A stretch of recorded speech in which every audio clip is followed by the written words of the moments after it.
Welcome sa isa na namang episode ng Panlasang Pinoy. Gagawa tayo ng pastillas de leche. Ito yung mga ingredients na gagamitin natin. Condensed milk, powdered milk, at granulated sugar. Umpisa na natin ang paggawa ng pastillas. First step, kailangan natin i-combine yung powdered milk and yung condensed milk. Gradually lang natin ilalagay yung powdered milk dito sa condensed milk.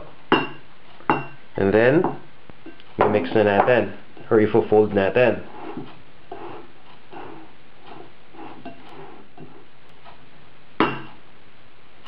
After nating mahalo mabuti, dapat magiging ganito na yung texture nito. Dapat napakalagkit. So, natural lang yan. So, dun sa mga gustong mag-try nito, I would suggest na huwag kayong gumamit ng kamay kasi magiging malagkit to. Gumamit kayo ng tool such as spatula or wooden spoon. Next step, kailangan na nating i-roll yung mixture. So, kukuha lang tayo dito ng konting mixture equal to 1 serving. Gagamit lang tayo ng spoon. Then, i-roll na natin. Kailangan lang ma-shape to into a cylinder. So, kung ayaw niyo ng cylindrical shape, pwede din kayong gumawa dito ng spherical shape. Parang bola. Then, i-dip lang natin sa sugar.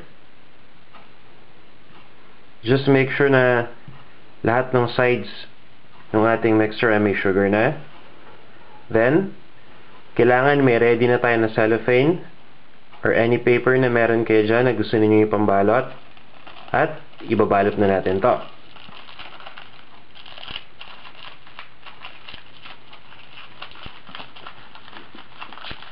Gagawin lang natin itong procedure na to hanggang sa maubos lahat ng mixture natin.